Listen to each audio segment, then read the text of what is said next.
Estamos começando mais um episódio do Ferapod e, Diego, esse episódio era um episódio que eu vinha pedindo há bastante tempo, estava precisando de agenda, porque vai ter muito papo, vai ter muita história nessa conversa que vai te impressionar, assim como me impressionou. Exatamente. Seja muito bem-vindo, você que nos acompanha. Hoje estamos aqui à mesa com André Kescher. Seja muito bem-vindo, Kescher. Você sempre vinha aqui, mas aí quem não tava era eu, mas... Diego nunca tava, é verdade. Se reencontrar hoje aqui. Seja muito bem-vindo mais uma vez. Essa é a sua câmera. Quando você quiser dar um recado aí pra galera. Maravilha. Prazer meu estar aqui com vocês. Me sinto em casa, já conheço o estúdio. Aqui é maravilhoso. Eu vim gravar algumas vezes aqui. E tô à disposição. Vamos bater um papo bacana aqui. Vamos levantar muitas lebres legais. Vai ser bom. Exatamente. Eu posso começar levantando a bola, Diego? Quando a gente começou essa ideia do Ferapod, era pra mostrar a capacidade humana, a grandeza ferense. O potencial humano. O potencial humano. E André se encaixa perfeitamente. Porque não tem como eu começar esse papo sem começar falando. Está na nossa frente alguém que ninguém me contou. Eu vi uma bicampeã olímpica.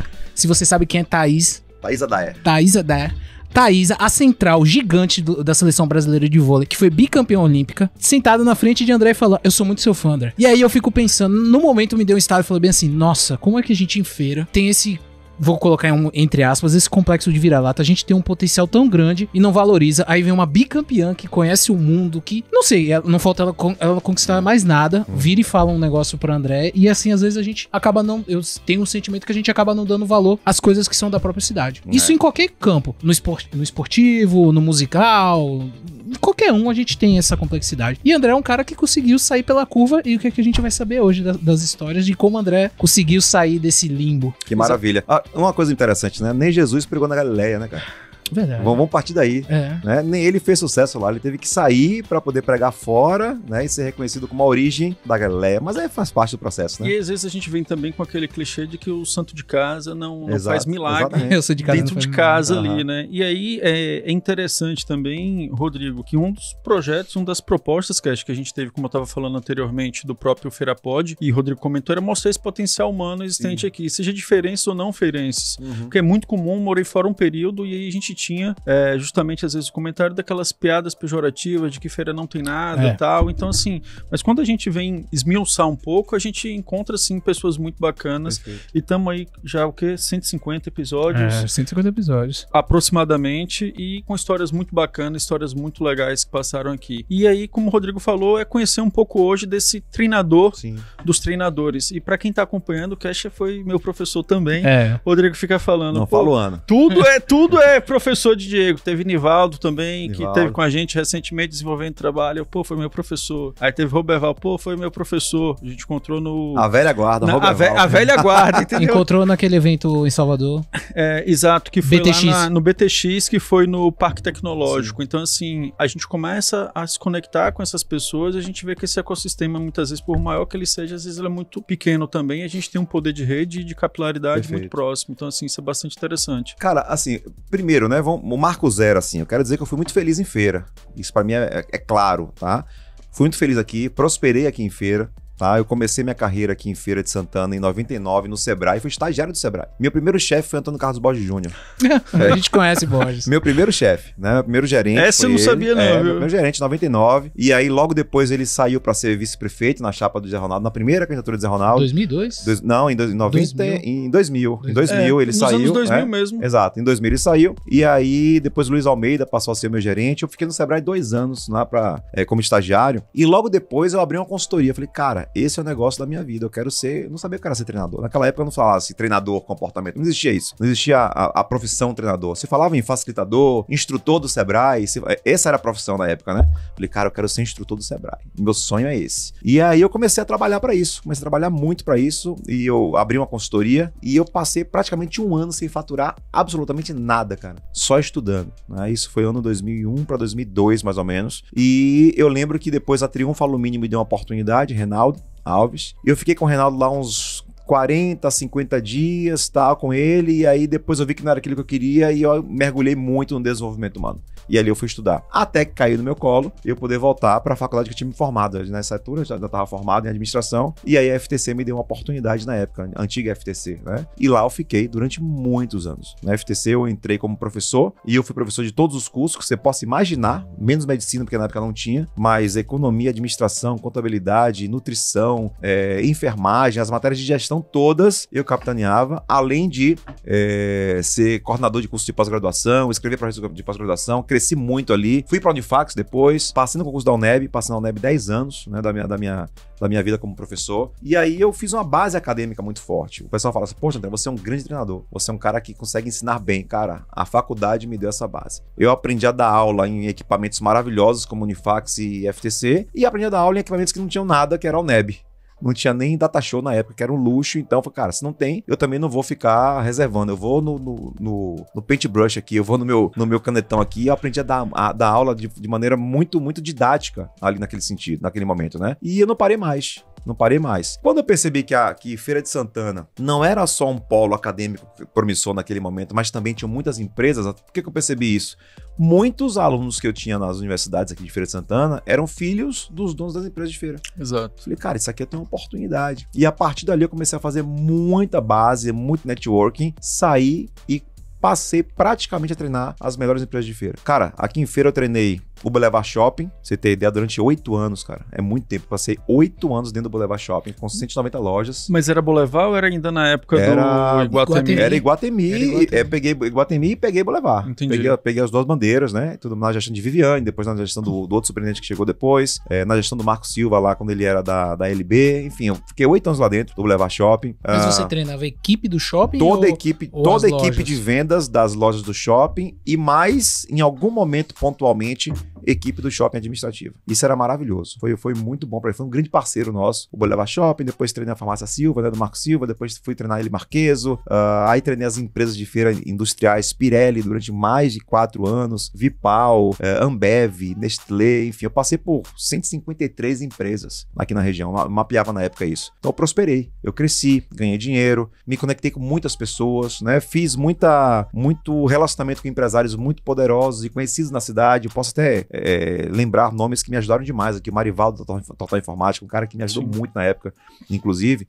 Só que assim, cara, o que foi o meu diferencial? Eu percebi que feira tava pequena, eu percebi que, cara, Feira de Santana, uma cidade muito grande, mas eu já entendi um pouco do padrão dos empresários de feira. E quando eu entendi aquele padrão, eu falei, poxa, daqui eu não passo, porque o padrão não tem sido um ganha-ganha, sido um ganha-perde, entende? Seria aquela questão, tipo, vamos lá, você é a média das pessoas que você anda. Exatamente. Aí, tipo, então, os empresários de feira chegam num momento, não sei hoje, mas chegaram num momento que, tipo, como todo mundo se conecta, porque feira, querendo, por ser grande, mesmo assim é pequena, os empresários estão nos mesmos meios, eles acabam trazendo, vou colocar assim, as mesmas manias ruins. Não ruins, mas culturais. Por exemplo, vamos fazer uma média aqui. Eu comecei a perceber que um programa de treinamento que eu vendia no Rio de Janeiro por 40 mil, aqui era 4. 10 vezes menos. Então essa conta não fechava. Só que eu fechava por 4 aqui também, porque eu precisava fazer giro. Então aqui eu ganhava no giro e fora do estado eu passava realmente a prosperar financeiramente nesse sentido. Só que qual foi a minha mudança de chave? Em 2011, eu fui para BH fazer uma palestra de graça num hotel chamado Hotel Day Hell. Eu sentei na plateia e do meu lado tinha um palestrante chamado William Caldas, um cara sensacional, um cara fora da curva. E aí eu perguntei pra ele quanto é que tinha sido o cachê dele na palestra. E ele falou 5 mil reais. E o meu foi de graça, né? 5 mil. Eu falei, cara, 5 mil reais por 1 hora? E ele, o meu foi 2.500. Só que eu não tinha ganho nada. Claro. Só que eu falei, cara, o que esse cara fez pra ganhar 5 mil em 1 hora, cara? Eu fui olhar o currículo dele. E ele tinha trabalho feito fora do Brasil. Achei fantástico aquilo. Que trabalho feito fora do Brasil? Como é que esse cara conseguiu sair do Brasil? E aí ele fazia DVDs empresariais fora do Brasil. Eu falei, pronto, vou gravar um DVD empresarial fora do Brasil. Cara, eu voltei no avião. Isso era, acho que novembro de 2011. E eu cheguei em casa, falei, Mila, vamos pra Itália. Ela, Itália? Falei, vamos pra Itália. Quando? Em junho do ano que vem. Falei, pô, opa, vamos passear. Falei, não, vamos trabalhar. Trabalhar o quê? Vamos gravar um DVD. Na Itália, em frente ao Coliseu de Roma. Tema: 5 leis para a formação de um exército de vendedores. Em frente ao Coliseu de Roma, tudo a ver. Top demais, Império Romano. Vamos gravar o DVD lá. Você tá louco? Você é megalomaníaco. Isso não... E eu já tava olhando na frente, cara. Eu tava olhando o que podia acontecer. Cara, DVD na época, você comprava R$2, vendia 70 DVD empresarial. Que eu via isso aqui no Centro de Convenção de Salvador. O pessoal vinha de fora, com aquelas lojas de DVD, palestrantes vendiam. As lojas, Eu falei, cara, isso aqui dá uma margem de 10.000%. Eu quero isso aqui. E aí eu fui contratar as empresas de feira pra gravar e cheguei na Intervídeo, lá com o Roberto Cordeiro, que tá comigo até hoje. O Roberto tá em São Paulo hoje, inclusive, filmando Camila lá, na formação dela. E eu falei, tudo bem, como é que tá? Eu sou o André, eu quero gravar um DVD fora do Brasil. Ele não é que ele quis dar risada, mas ele não acreditou no projeto. Isso eu falo com ele brincando até hoje. E ele falou, é R$5.000. O mesmo valor, o mesmo valor do cara do... Aí eu falei, tá bom, me passa aqui seus dados, eu vou comprar a tua passagem e a gente vai embarcar em junho do ano que vem. Isso era dezembro, eu não tinha nada. E aí Isso foi que ano, Queixo? 2011. Dezembro de 2011. E 2012 você ia pra Roma. 2012, junho, eu tinha que gravar esse projeto em Roma de qualquer jeito. Não tinha alternativa. Mas por que você escolheu junho? Foi alguma coisa específica? Porque tinha 6 meses pra ganhar o dinheiro, né? Ah, entendi. Só por isso. Tem uma loja 6 meses pra fazer o caixa pra poder viajar. Tem uma loja. O que acontece? Eu busquei 3 parceiros em feira. Eu busquei o Boulevard Shopping, a ação de logística do Boulevard Shopping. Eu busquei a Gugião Alimentos e eu busquei a Claro, que eram 3 clientes meus de treinamento na época. A Claro Bahia mesmo, o Dax Aniceto, que era o diretor de regional, se não me engano, na época. O Dario, lá na Gugião Alimentos e o pessoal da LB aqui do shopping. E aí eu fiz 3 cotas. Eu lembro que a viagem toda ia custar uns 12 mil, tá? Eu fiz 3 cotas de 4 mil. Qual era a minha contrapartida? No final, quando eu voltasse da viagem, eu faria uma palestra para eles gratuita e cada colaborador receberia uma unidade de DVD personalizado com a marca da empresa. Foi fantástico, cara. E aí eu consegui, angariei o projeto, fiz o projeto lá em Roma. E eu lembro como se fosse hoje. Quando eu cheguei em Roma, que a gente desembarcou, que eu tô lá, que eu pisei no aeroporto, Camila falou para mim, falou, rapaz, tu, quando diz que vai fazer as coisas, tu faz, né? Eu falei, olha, nunca deixe as pessoas dizerem pra você o que você tem que fazer. Você tem vontade, tem projeto, tem sonho, vai lá e faz. Você é o tamanho dos seus sonhos, cara. E pra mim foi muito claro isso. E aí eu gravei esse projeto com o Roberto lá em Roma. Em setembro eu lancei aqui no CDL, a gente faturou R$50 mil. No lançamento, entre patrocínios e vendas nos dias, R$50 mil. Foi maravilhoso, ou seja, já deu lucro na primeira noite. Falei, pronto, achei o caminho das pedras. Depois de 3 anos, fui pra Londres, gravei mais um DVD. Depois fui pra Orlando, gravei mais um DVD. Então, aí eu gravei mais vários DVDs empresariais aqui em feira, mesmo em estúdio também. Tinham empresas que queriam me contratar, a Petroserra, que é uma empresa muito grande. Sim. Ela quis me contratar para eu dar 127 treinamentos em 2015, se não me engano. 120, eu tinha que passar por 127 postos, dando 1 hora de treinamento para todos os frentistas. Aí eu fiz um orçamento para eles, coisa de R$170 mil. Ia ser muito para quem paga e pouco para quem recebe. Porque eles têm postos, até no norte de Minas acho que tem posto. Você ia rodar pra cá? Eu ia rodar muito, ia ficar 90 dias sem ir em casa praticamente, e essa conta ia fechar com risco de morrer ainda na estrada. E aí eu peguei aquele projeto todo, eu desdobrei, e eu empacotei de tal forma que eu vendi pra eles os DVDs. O que eu fiz? Eu gravei um produto chamado Super Atendimento ao Cliente para Frentistas. Eu gravei 1 hora de DVD no estúdio aqui, personalizamos, mandei para todos os postos e só fiz um alinhamento com cada gerente de posto. Então de 170 me pagaram acho que 20 e poucos na época pra fazer isso. André, você percebeu que você era lançador antes mesmo Mas você era lançador antes mesmo de ser lançador. É interessante ele falar que hoje ele sabe. Hoje eu sei, mas na época eu não sabia que isso era um lançamento digital. Porque sabe o que é engraçado? Tem um outro palestrante que veio até aqui em feira que também era bem famoso por fazer esse tipo de coisa. E aí ele vendia muito DVD. Ele era muito famoso porque vendia muito DVD e livro. E é o que você estava fazendo na época, que hoje... Eu fazia muito isso. Fazia localmente, mas fazia e era bom pra gente isso, né, cara? Era bom pra gente isso. Eu lembro como se fosse hoje, cara. Custava R$2 um DVD. Custo pra mim era R$2. Eu vendia 50, 60, 70 até, depender dos tipos de eventos. Porque não é a mídia física, é o valor do conteúdo. É o valor do conteúdo, exatamente. Porque eu já tive conversando com algumas pessoas, e aí faz um gancho muito quando você falou, ser professor me preparou. Porque teve pessoas próximas a mim que falaram, André passa o dia inteiro e ele te prende passando conteúdo. Porque André tem conteúdo de tipo 8 horas de conteúdo só André. Porque ele falou, eu já fui em algumas que tem o palestrante principal, depois entra outra pessoa, Entra outra pessoa e depois volta. Não, André... Eu fico o dia inteiro. Só André o dia inteiro. O MTI, por exemplo, que é a nossa formação, corre em São Paulo, ela é de segunda a domingo. São 7 dias. São 17 horas por dia de formação. Eu fico 17 horas no palco. Eu não saio. Eu entrego toda a formação. São 135 horas de conteúdo. Eu entrego todo o conteúdo. Só eu, praticamente. Por quê? Porque, cara, é uma responsa pedagógica. Isso Feira me ensinou, viu? Porque muitas vezes o empresário que me contratava aqui, ele queria André. Ele não queria que eu dividisse palco com alguém, ele não queria que eu botasse alguém, que eu treinasse alguém lá dentro pra dar repasse, não, ele queria que eu ficasse. Então eu tive que estudar, cara. Eu tive que estudar pra aprender mais, pra me aprofundar nos negócios, né, daqui da região e tudo naquela época. Isso me deu musculatura, me deu fibra, né, pra trabalhar. Ô, André, eu posso fazer uma pergunta rapidinho? Manda. Tá aqui na pauta, você já respondeu muita coisa,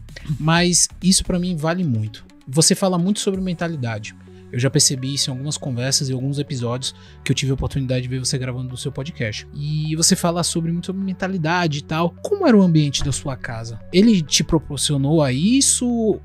Ou você teve que fazer uma ruptura e mudar a sua forma de pensar? Eu tenho algumas fases da vida. Aí você tá falando de infância. Ponto, vamos lá. Uma coisa que me abalou na fase adulta, mas que não tinha noção. Eu conheci meu pai com 9 anos. Meu pai biológico, né? Então meu pai era um militar. Meu pai era um militar e ele veio para Feira de Santana, se eu não me engano, na década de 60, para participar da campanha de captura de Lamarca, aquele desertor lá da época da ditadura, né? E ele veio para cá. E meu avô, Chiquinho, era comunista da retificadora referência aqui de Feira e amigo de Luiz Carlos Prestes, pra você ter ideia. O ambiente... Foi preso, meu avô foi preso na ditadura e tudo mais. E meu pai militar. Então meu pai era aquele cara que ficava ali na frente da casa, na espreita à noite, vigiando o movimento. Só que ele era muito mulherengo. Meu avô tinha 4 mulheres, 4 filhas, né, em casa. E aí ele se encantou com minha mãe. E aí largou a farda, começaram a namorar, meu avô trouxe ele pra dentro de casa, foi maravilhoso. E eles foram morar em São Paulo. Meu pai é gaúcho, era gaúcho, e foram morar em São Paulo. Só que aí o casamento acabou em 78. Minha mãe grávida de mim. E aí, quando o casamento acabou, meus avós foram em São Paulo, me buscaram. Com 20 dias eu vim pra Feira de Santana. E eu nunca mais voltei lá. Então eu fui criado aqui na cidade, né, sem pai. E a minha mãe, ela casou depois. Depois de 6 anos, ela casou mais uma vez. Eu fui criado por meu padrasto, cara maravilhoso, Dr. Marcelo Ramalho, aqui de Feira. Fui criado por ele, maravilhoso, até os 17 anos. Então, até aí, minha vida, assim, aparentemente sensacional. Eu tive cultura, cara. Eu tive conhecimento. Estudei em boas escolas, aqui em Feira. Tive acesso a muita coisa. Isso é muito bacana. E depois dessa ruptura do segundo casamento da minha mãe, eu fui pra um vale absurdo, assim, porque eu saí de um casamento estruturado, de uma família estruturada. Então, aquela revolta do adolescente quando perde o casamento dos pais, eu tive quando minha mãe saiu do meu padrasto. Você gostava muito dele? Pô, até hoje, cara. Demais.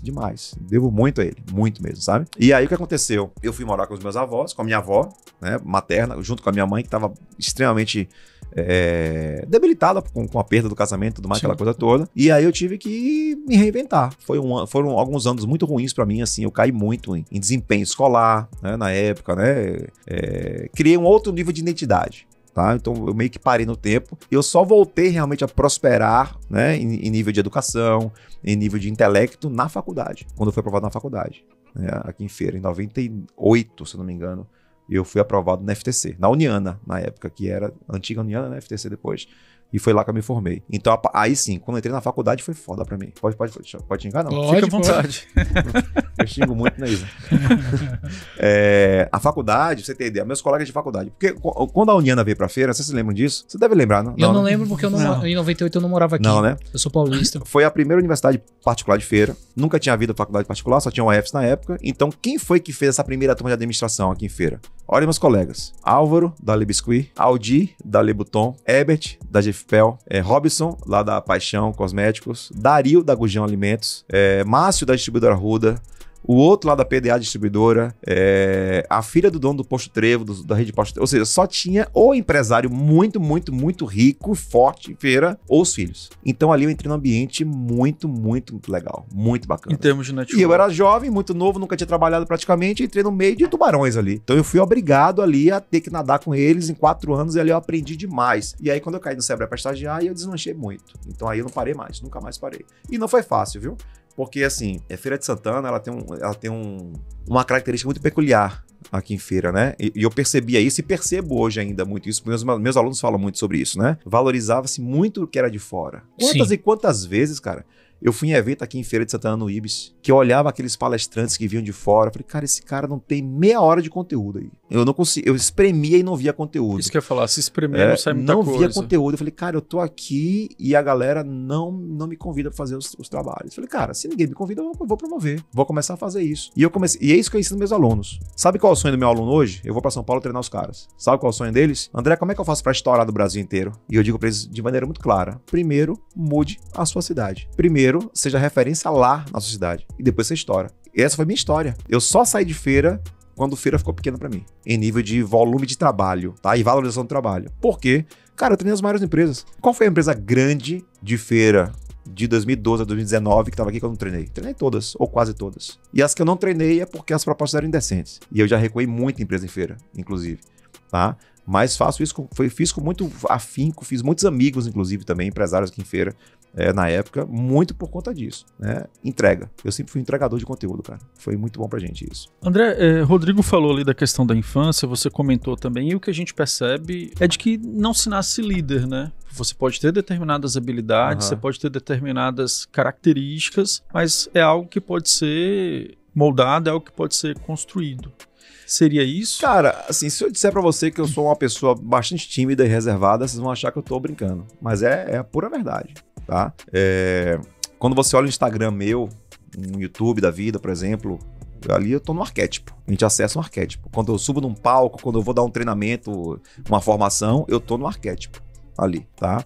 Mas no geral ali eu sou muito reservado. Então assim, a liderança, ela pode ser ativada. O seu modo líder pode ser ativado. Eu acredito muito nisso, muito nisso. Eu nunca fui aquela criança ou aquele adolescente de ficar no segundo escalão ali, mas também nunca fui aquele de estar tomando sempre à frente das coisas. Mas eu sempre fiquei ali, buscando ocupar o meu espaço. Eu acho que isso que falta muito nas pessoas hoje, né? As pessoas às vezes querem liderar, querem ser a figura de proa de um projeto e tudo mais, mas não querem ocupar o seu espaço. Outro dia eu tive lá na empresa uma galera mais jovem, né, que trabalha com a gente lá, e eu tive um rapaz que trabalhou comigo há alguns anos, e a habilidade dele ali na frente era no computador. Ele era muito bom naquilo ali. Tecnicamente, no computador ele era muito bom no que ele fazia, ele criava, era muito, muito bom. E eu comecei, depois de um tempo, a ver uma insatisfação dele, porque ele queria um cargo de gestão ali dentro. Só que a gente olhava pra ele e ele não tinha nenhuma habilidade ou competência pra gerenciar nada. E eu falei, cara, quais são os cursos que você tem que fazer? Quais são os tipos de novas mentalidades, de novos softwares que você vai ter que colocar aí dentro pra que você possa melhorar? E aí eu comecei a fazer enquetes. Aí eu perguntava assim pra ele, qual o seu super-herói predileto? Aí ele dizia, Homem-Aranha. Ah, eu falei, por quê? Ah, porque ele é pobre. Eu falei, você é uma empresa privada, né? Dizendo que gosta mais do Homem-Aranha porque ele é pobre. Eu prefiro o Tony Stark porque ele é rico. Ou Batman. Né? Ou Batman. Não é que seja pior ou melhor. Eu quero dizer que você está numa empresa privada, quer ganhar mais, quer prosperar, tem que pensar com mente próspera, pô. Pra mim, isso é o pressuposto básico. E isso é ambiência, né? Então, a gente percebe que a galera quer essa notoriedade, mas não desenvolve os aspectos necessários pra crescer nesse sentido. Nossa, o que você falou é bem louco. Voltando ao super-herói. Quando você faz essa avaliação, o Batman e o Tony Stark, eles são um pouco parecidos, né? Eles são arrogantes e sempre eles estão na liderança. O Batman luta com o protagonismo com o Superman. E o Batman, ele tem muito mais personalidade que o próprio Superman. E o Tony Stark é o líder dos Vingadores. E aí, quando você faz essa analogia, pô, vou escolher o Homem-Aranha. O Homem-Aranha, por mais que ele seja muito querido entre os fãs, ele nunca tem protagonismo dentro dos super-heróis. E ele é muito querido porque ele é legal. Ele é jovem. Você percebe que o Tony Stark e o próprio Bruce Wayne, eles não são legais. Não. Então eles fazem inimigos no próprio grupo. No próprio grupo ele não é unanimidade. Tá tudo bem, cara. Tá tudo certo. E isso é sistêmico. Isso é uma linha que a gente trabalha muito lá na empresa, né? Isso é um processo que é sistêmico. Você não tem que me amar. Você não tem que gostar de mim. Só que no momento que trabalhamos juntos, e eu sou a figura de proa, nós vamos ter que dar certo juntos. Não tem tempo de correr. Então isso se perdeu ao longo do tempo, né? Se perdeu ao longo dessas últimas gerações aí aqui, cara. Tenho percebido isso. Agora, o que me chamou a atenção foi a resposta. Né? Ele poderia ter... Eu nunca escolheria o Homem-Aranha. Né? Não, eu nunca escolheria. Porque ele é pobre. Eu falaria, sei lá, porque sobe na parede, porque ele é pobre, porque ele é um cara comum, porque é um cara que tem que pagar os boletos todos os dias. Mas essa justificativa, de fato, eu não... Mas se identificou com ele. Você percebe isso? Como o ser humano o ser humano, cara, é uma trama muito bem elaborada. É uma trama. Ou seja, eu trabalho muito pra pagar boletos, eu trabalho muito pra poder dar meus corre diário. O cara é igual a mim, o cara é super-herói, cara. O cara vive de bater foto foto. Exato, cara. E ser humilhado, e ele acaba sendo humilhado o tempo inteiro pelo chefe dele. Agora, essa foi bastante interessante, essa percepção. Mas isso também traz pra mim, muitas vezes, André, uma questão de que, na minha opinião, falta, às vezes, um autoconhecimento. Eu acho que a gente, às vezes, não busca isso, assim. Eu lembro isso falando da faculdade, teve uma vez, eu cheguei, era uma aula de finanças, e aí ela, na primeira aula, ela perguntou bem assim, pô, o que é que vocês querem e tal? Eu peguei e falei bem assim, professor, eu quero me conhecer. Aí ela pegou e respondeu da seguinte forma: pô, então você vai gastar um bocado de dinheiro aí com terapia e não vai se conhecer. Mas, pra você ter noção, eu gravei a resposta dela, entendeu? Então, assim, mas é dessa inquietude de você tá ali buscando um pouco se conhecer e procurar melhorar. Mas eu não percebo isso, assim, nos ambientes em que eu ando tal, e tenho contato com pessoas, dessa preocupação em se autoconhecer. E aí, é claro, você tem N caminhos e N soluções. Autoconhecimento virou um termo pejorativo. Ah, você vai fazer um curso de autoajuda. E aí? Qual o problema? Autoajuda é ruim? Você se ajudar é ruim? Autoajuda é isso, né? Eu me ajudo. É ruim? Por que é tão pejorativo a autoajuda no Brasil hoje? Por que é tão pejorativo a automotivação? Por que é tão pejorativo o termo coaching no Brasil hoje, por exemplo? Eu já tava aqui engatilhado pejorativo isso, entendeu? Cara. Se o coach profissional nos Estados Unidos é um dos caras mais respeitados. Que tem aquele Tony... O Tony Robbins, né? É um dos maiores ele tá mais pra treinamento hoje, comportamental. Mas, cara, coaches profissionais... Vou dizer por quê. Primeiro, se perdeu muito a acepção da expressão. O que eu faço hoje é treinamento comportamental. Coaching é treinamento, não é isso? Na acepção é a mesma coisa. Mas existe uma diferença muito grande na atuação do profissional. O coach profissional, ele atua geralmente no 1 a 1, no 1 para poucos. O coach profissional, ele trabalha do estado atual ao estado desejado. Ou seja, você me procura, André, eu tô te procurando porque eu quero, em 6 meses, cara, ter 50 mil guardado na minha conta. Você tem uma meta. Então eu trabalho em 10 sessões contigo, do hoje até você chegar à sua meta ou próximo à sua meta. Isso é coaching. É um passo a passo estruturado, utilizando seus próprios recursos internos para que você consiga chegar lá. Treinamento comportamental, não. Treinamento comportamental eu uso muito mais PNL, que é a programação neurolinguística, do que o coaching em si. O treinamento comportamental, o primeiro ponto, é 1 para muitos, 1 para milhares. Tá aí o Wendel Carvalho, tá aí o Paulo Vieira, tá aí o Jeremy Temer, eu também faço muito isso. Você trabalha de 1 para milhares de pessoas e você não necessariamente trabalha daqui para frente. Você trabalha toda a linha do tempo daquele teu aluno, daquele teu cliente, para que você use todos os recursos. Por exemplo, por que... Aí eu já vou entrar na pauta mais sistêmica, mais subjetiva, mas acho que é importante. Por que, por exemplo, tantas pessoas não conseguem ter sucesso na carreira, por exemplo, e outras têm muito sucesso, mas não ganham dinheiro? Vocês devem conhecer alguém assim. Porra, o cara trabalha pra caramba, tá aí arregaçando, tá na mídia, mas só anda quebrado. No Instagram é uma coisa, mas no bastidor o cara só anda quebrado. Não tem isso? Tem. Ou o cara, o cara ali tá... Aqui em Feira de Santana tinha um caso desse aí. Um cara milionário, chegava no barzinho, pedia uma creme craft e tomava uma cerveja. Eu conheço esse cara. Pois ou seja, um cara milionário, mas que ele não tem sucesso na vida dele, cara. Um cara que é milionário, que vai num bar pra tomar uma creme crack e pedir uma cerveja, esse cara não tem sucesso, ele tem dinheiro. Em espécie, dinheiro, né? Patrimônio. Tem problema sistêmico aí. Então tem algumas linhas de estudos sistêmicos do Bert Helling, inclusive, que é um dos caras os precursores da área sistêmica, em que eles dizem que essas duas linhas, sucesso e carreira, estão intimamente ligadas a pai e mãe. Olha que louco isso. Olha que louco isso. Pai no sistema familiar é aquele que solta pro mundo. Quantas cenas você já viu de pais segurando o coxinho da bicicleta, o filho pedalando errado, ele solta o filho cai, ele bora de novo. Essa é a função do pai, soltar pro mundo. Se eu não tiver uma relação de pais em casa, se eu não tiver uma relação com o pai em casa, eu vou ter facilidade de sair pro mundo? Não é uma regra absoluta, mas é uma tendência. Sim. E mãe é que acolhe, mãe é que elogia, mãe é que dá a que dá o follow-up, e é que fala, vamos lá meu filho, isso aí, é a que acolhe, é o sucesso. Então, cara, é impressionante como quando você olha pra isso, você começa... Aí é um novelo, que você vai puxando e não tem mais fim, cara. Isso é o autoconhecimento. E aí, eu tô aqui assim... Acho que eu tive boas formações lá, que quem me falou muito sobre isso, aprendi muito, foi Lia. Não sei se foi da sua época. Ela era master em PNL já naquela época, né? Lia Nogueira ali. E aí ela começa a falar de energia, questão do dinheiro, de toda essa relação do Bert Helling. E aí você começa a perceber algumas nuances, assim. E aí, às vezes, você tem o descrédito disso também, né? De falar que é uma balela, tal, que aquilo ali não funciona e por aí vai. Mas, na sua opinião, por que tem o preconceito no Brasil com relação à função em si do coaching, PNL? Porque tem muito coach ruim.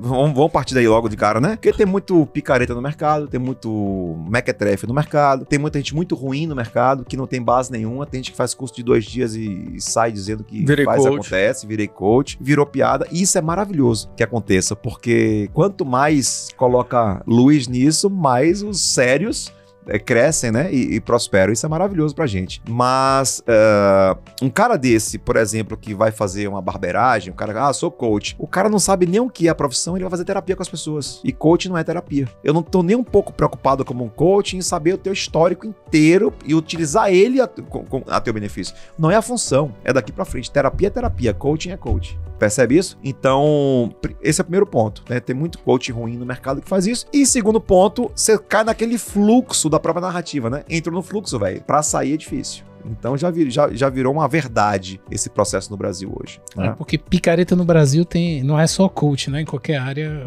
Área. O brasileiro consegue dar um jeitinho pra tentar. Exatamente. E assim, pra mim foi muito bom isso, cara, porque eu fui por um caminho do meio muito maravilhoso. Minha família, cara, quando falei assim, eu vou largar a área acadêmica. Eu larguei a área acadêmica, eu não dou aula mais em nenhuma faculdade há 7 anos já. Eu passei 16 anos dando aula em faculdade, foi maravilhoso. Mas eu falei, eu vou largar a área acadêmica, vou sair. Cara, minha família ficou louca. Minha mãe quase surta. Alguns tios meus que tinham sonhos de ser professores ficaram doidos. Cara, como é que você vai abrir mão do concurso? Você vai exonerar. Eu exonerei da UNEB, né? Você vai exonerar do concurso público da UNEB? Eu falei, vou exonerar. O bendito, né? Concurso. O concurso, né? E olha como Deus é maravilhoso. Olha como tudo é sistêmico. Vou mais uma vez. Eu era professor da UNEB e eu queria transferir para a UFS para ficar mais perto de casa, porque a UNEB eu dava aula em São Antônio de Jesus. A 100 e tantos km daqui, então eu pegava estrada toda. Hoje é dia quarta-feira? Terça, né? Terça. Quarta e quinta eram os 2 dias, que eu ia e voltava. Chegava em feira 1 da manhã. Era uma loucura. Fiz isso 10 anos. E aí o que aconteceu? Eu entrei com um processo, um protocolo, né? Aqui na UNEB, na UFS, pra vir pra cá, pra UFS. E aí tem que passar por um colegiado e aquela. Enfim, não vou chegar nesse detalhe. Não autorizaram. Os professores do colegiado aqui, não, André, aqui, não queremos cash aqui. Pronto. Leni até tentou na época, né, e tudo mais. Outros professores tentaram trazer, porque protocolarmente tinha uma vaga aqui e tudo mais. Não quero André aqui não. Caraca, como é que eu vou ficar pegando essa estrada mais 10 anos, não vou aguentar, tal, acho que eu vou exonerar. E aí, quando foi em 2019, as mentorias para treinadores já estavam bombando, tava muito legal. Eu falei, pronto, agora eu vou abrir as formações. Eu vou abrir formação para treinador, vou para São Paulo, porque aqui, eu vou explicar por que eu fui para lá daqui a pouco. E aqui em São Paulo que acontecem as coisas, cara. Eu vou fazer aqui, então eu vou exonerar. E aí eu entrei com pedido de exoneração na UNEB. Eu entrei no pedido de exoneração na UNEB, cara, em fevereiro de 2020. 10, 20 dias antes da pandemia estourar. Eu entrei com pedido para sair do estado. E aí, quando a pandemia estourou, eu ainda podia voltar atrás. E, pô, a maioria deve ter voltado atrás, né? Quando deu a pandemia lá, que me ligaram, o secretário me ligou, André, cara, e agora? Com tudo isso aí, você vai realmente sair do estado? Você vai abrir mão, cara, do teu salário e tudo mais, sua segurança? Eu falei, não quero saber. Com pandemia, sem pandemia, eu não fico mais, cara. Não tem mais condições. E aí me ligaram daqui, não vou dizer quem foi, me ligaram daqui, uma professora. Da UFS, no caso, você quer dizer? André, surgiu tua vaga.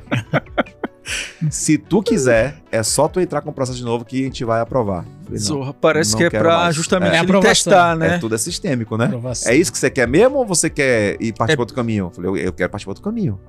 Então eu falei, cara, não quero mais. Tu não ficou com medo nem um pouquinho? Nenhum momento pouco. Você chegou assim e falou, não sei. Zero. Quando eu pedi exoneração na UNEB, você não pede exoneração de cara, você pede uma licença sem vencimento. Então eu entrei com a licença em que eu ficaria 3 anos sem receber salário. E aí você tem um tempo para você maturar. Cara, no 3º mês, eu sabia que eu não voltaria mais. Você quer ver na pandemia? Teve a pandemia, né? Quando estourou a pandemia, vocês sabem disso, que vocês estão nessa área aí. O tráfego no Brasil ficou lindo. Cara... Vou até bater na boca, mas foi lindo em nível de negócio. Você tá doido, porque tudo tava tendo que acontecer. Você tinha audiência toda em casa, entendeu? Cara. Você tinha audiência então, toda assim, na frente do hoje celular. Um lead pra mim hoje, para um lançamento gratuito, me custa R$12.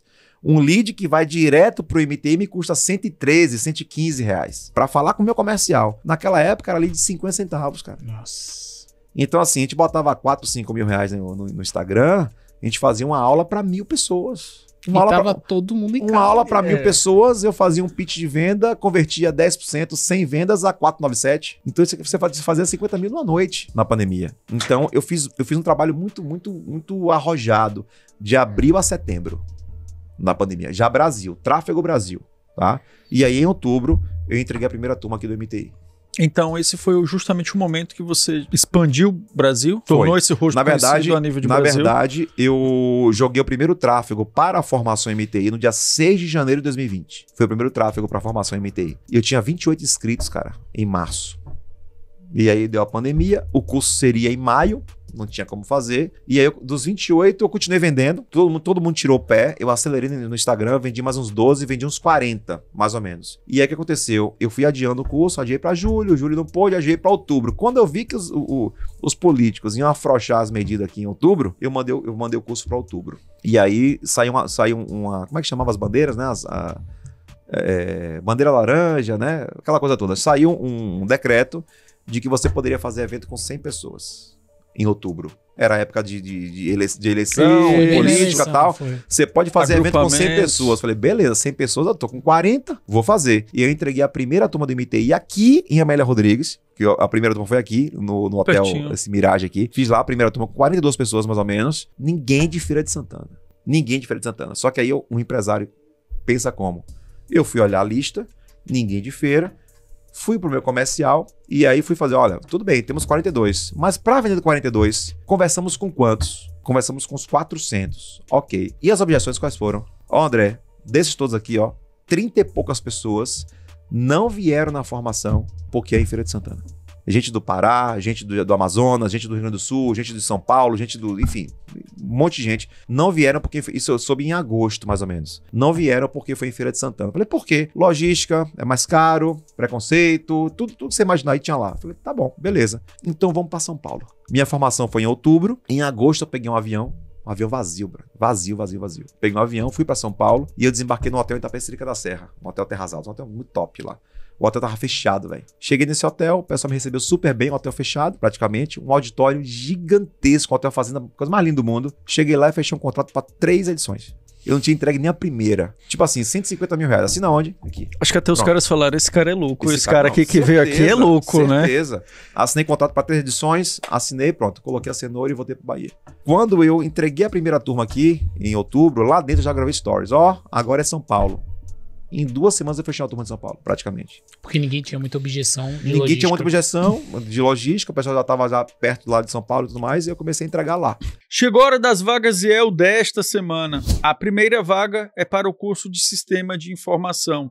Essa vaga é para a cidade de Feira de Santana, sendo a remuneração de R$ 1.033, mais auxílio transporte de R$ 240, mais auxílio alimentação de R$ 302. A carga horária são de 30 horas semanais de segunda a sexta. A segunda vaga de hoje é para o curso de licenciatura em Química.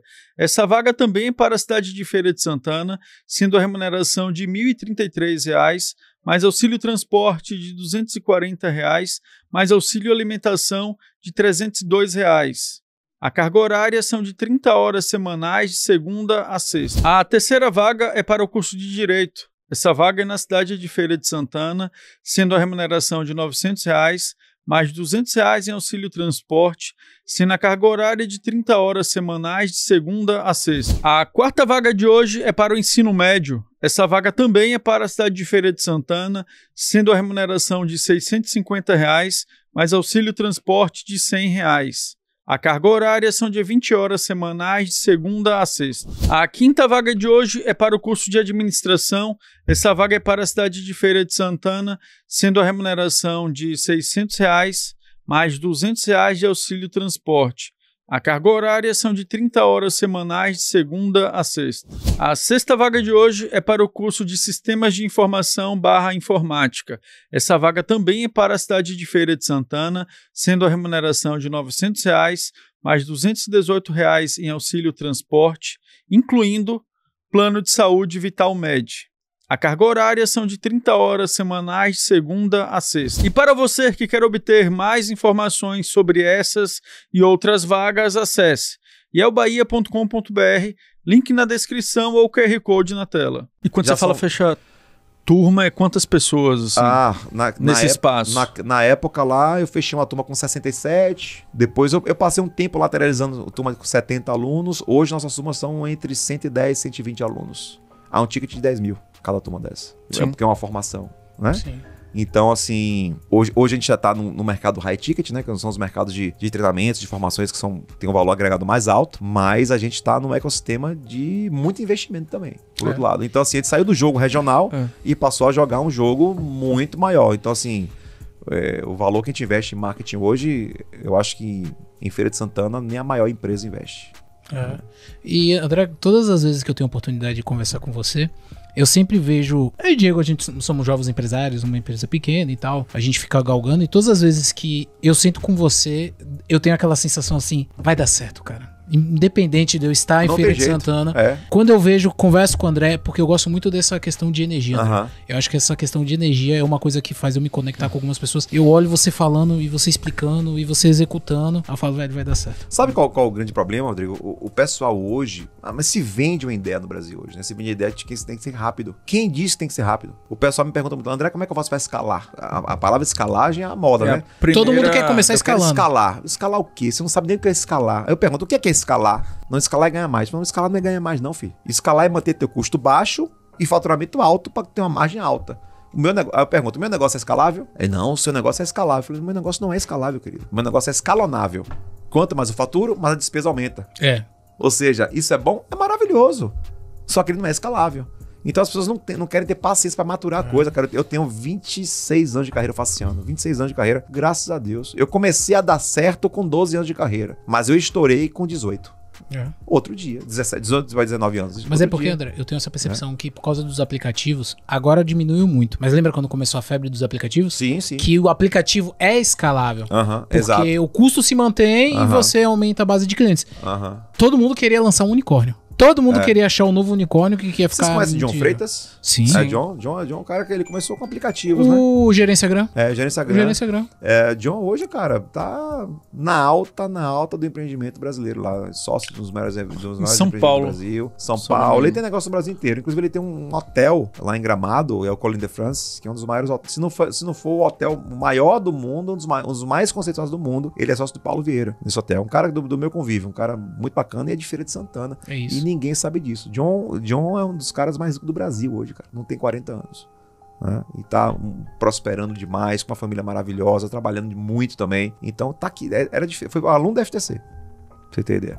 Por isso que e o pessoal nem sabe disso. Pô, André, foi um papo bem bacana, cara. Gostaram mesmo? Fala a verdade. Não, de verdade, passou tão rápido. Eu olhei aqui no relógio do celular e falei, caramba, a gente já tem 40 minutos conversando e nem parece. Mas se perguntar mais, tô aqui, tô na área. E é interessante também, Cash, poder ter esse outro momento também dessa figura, né? Que muitas vezes você tá justamente ali no foco, na evidência. Executando na publicidade do Instagram. E aqui a gente tem justamente essa oportunidade de conversar sobre outras coisas. Que é o André que a gente, no momento, escutou uma história familiar sua, que é legal parar pra escutar. Em alguns momentos eu já vi você falando sobre suas filhas. Aí eu vejo o André pai.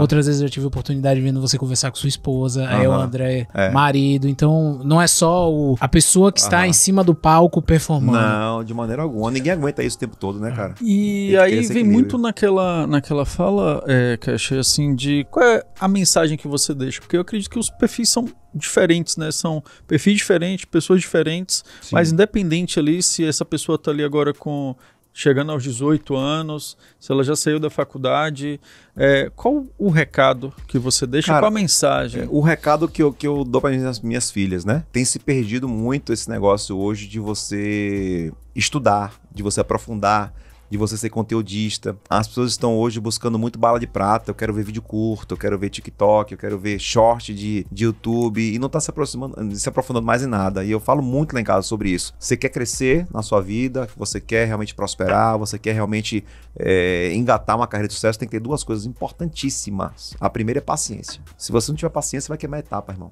Não tem jeito, né? Tem que ter. Infelizmente, a maioria não tem paciência de esperar, de plantar, né? De maturar, de regar, de colher na hora certa, de replantar depois, porque é um replantio. Eu fiz quantos replantios aí, né? Eu fiz replantio em 99, replantio em 2008, replantio em 2012, replantio em 2018. Vou replantar, né? Porque a gente tá com outro projeto agora. Vou replantar agora, acho que talvez pro ano que vem de novo, começar um outro negócio. Então, isso pra gente é muito claro. Tem que fazer esse processo, isso requer muita paciência. E o segundo ponto é o estudo, cara. Tem que estudar. Não tem jeito, cara. E se eu tô aqui hoje, é porque eu estudei. Eu fiz graduação, fiz pós-graduação, fiz mestrado, fui aprovado no doutorado, não quis cursar por uma opção minha lá no período. Já escrevi livros, já li muitos livros. Eu sou um cara que assisto filme, muitas vezes sem legenda, para poder aprender mais ali o inglês e tudo mais. Então eu sou um curioso, eu sou um cara que tô querendo aprofundar nas coisas o tempo inteiro. Então isso é uma base. Se você tem paciência, se você estuda, tua hora vai chegar. Não tem jeito. E um ponto mais importante, né? Para fechar essa tríade aí, escolher um ambiente certo. Não adianta você querer crescer, querer prosperar, estando com as mesmas pessoas que você esteve até aqui. Não tem jeito. A certeza que eu tenho hoje é que se vocês quiserem crescer, ter o maior podcast do Brasil, vai ter que ir para São Paulo, vai ter que conectar com os caras lá do Flow, desses podcasts que eu nem sei quais são, um monte muito bons que a gente vê, conhecer os caras, o que esses caras estão fazendo, os caras vão vender alguma coisa para vocês, vai ter que comprar a mentoria dos caras, não tem jeito, porque hoje você paga pelo acesso, tá? Você paga acesso hoje, e pagar acesso é uma coisa muito poderosa, tá? Eu não vou ter acesso a um cara que é um player muito top do mercado. Ok, mas eu tenho um valor aqui, uma grana, eu vou pagar o acesso para estar com ele uma semana. Paga, velho. Paga, porque na pior das hipóteses, o cara vai lembrar de você que é 6 meses, se você for interessante pro cara. Então, esses 3 pontos importantes. Paciência, tem que estudar, conhecimento e ambiência. São os 3 pontos. Melhor recado do que esse não tem não. Não tem não. E foi bem interessante. Cash, mais uma vez, muitíssimo obrigado por sua presença, muito bom revê-lo. A última vez que tínhamos nos visto foi no aeroporto. Sabe quando a pessoa fala assim, pô, será que deve ser mais um aluno ali que falou comigo e tal, mas foi muito bacana te reencontrar, poder conversar, conhecer um pouco mais da tua história e fazer essa conexão aqui. Espero que tenha feito sentido. O prazer é meu pra ti. Tô aqui sempre que quiserem. E muito obrigado também você que nos acompanhou. Esse foi o nosso bate-papo aqui com o André Cash. Espero que tenha feito sentido para você. Compartilhe a mensagem, caminhe para seus amigos e amigas. É isso. Muito obrigado. Tchau, tchau. Deus, até a próxima. Bora.